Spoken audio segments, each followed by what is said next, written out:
Welcome to Media Impostor. My name's Jack and I'm here to help you make sense of advertising, creativity and careers. And today we've got the final video in the Impostor interview guide. This is a short series of videos designed to try and help people get through the agency interview process successfully and get the jobs that they want. So if you've not already watched the first 3 videos, I recommend you look at the playlist and play them from the start. When you're interviewing for a job in an agency, at the end of any of the interviews at any stage, you'll be given the opportunity to ask questions. Now, it's really important that you give this some thought before you go into the interview and have something prepared.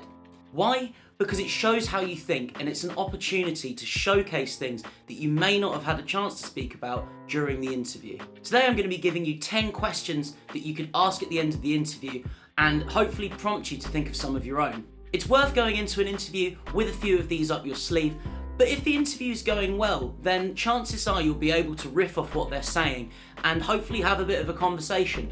Pick up on the things that they're talking about and make your own questions around that. Show that you're engaged and thinking about what it is they're asking you.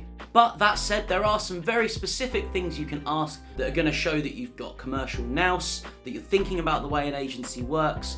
Also, one brilliant question that I was given that will really put them on the spot, but in a strong way that's going to help you make it through to the next stage. So the first question isn't really a question. As I mentioned in one of the previous videos, you should definitely do your homework on the people who are going to interview you before you go into the interview. Just look them up on LinkedIn or something like that and have an idea of where they've worked.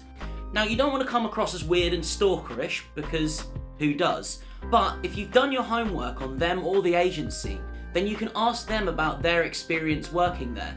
If you know that they've worked at lots of other agencies previously, you might want to ask them how it compares to previous agencies that they've worked at. The second question is asking them what challenges they face working at the agency on a day-to-day basis. You could expand this out and ask them what their biggest challenge of the year is. Asking this in some way will help you understand the scale of the task and potentially help you identify any red flags before you take the job. The third question is to ask about your progression in the role. Now, you may not get the most honest answer and they may actually not know at this point, but if you have ambitions to progress to a different role, for example, if you're a planner and you want to become a strategist eventually, then you need to ask them about what kind of progression is available at the agency, but you want to make sure that there is some sort of progression in there because ultimately no one wants to stay in the same place for their entire career.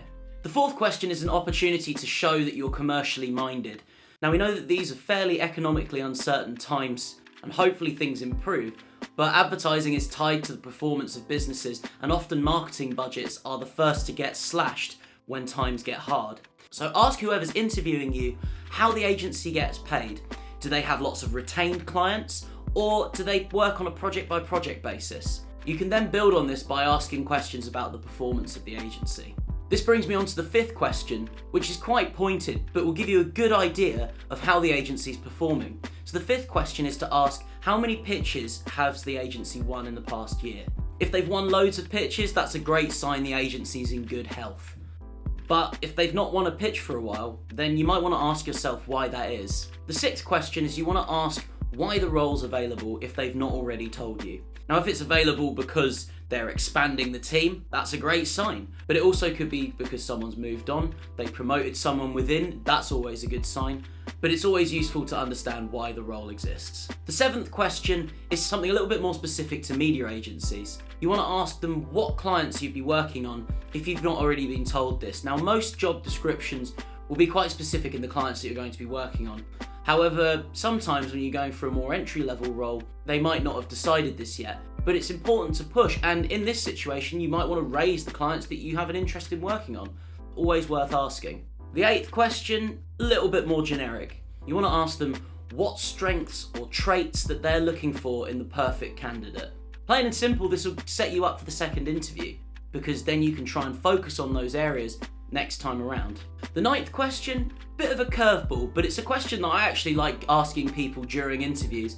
I always ask people what are their 2 favourite brands and why. Usually this stumps people because they actually have to think about it and there's a lot of different answers. There's also no right or wrong answer, apart from saying Nike or Apple, which to be honest with you are the most generic answers, and I've asked this question maybe 5 or 6 times over the past couple of weeks And I think 4 of those times or 5 of those times I've had Nike as an answer. But if you ask this at the end of an interview, I think what it shows is that you actually think about advertising and that you actually have an interest, because ultimately we're trying to hire people who actually care about the subject matter. And also, if you don't actually find it interesting, then perhaps you're not going for the right role.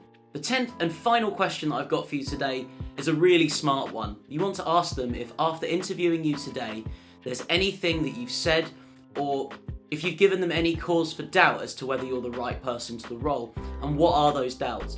By asking them this specifically, you're going to be able to deal with those doubts directly. Please do remember to hit the like button if you've enjoyed this video and found it useful. Leave a comment if there are some questions that you think that I should have included and didn't.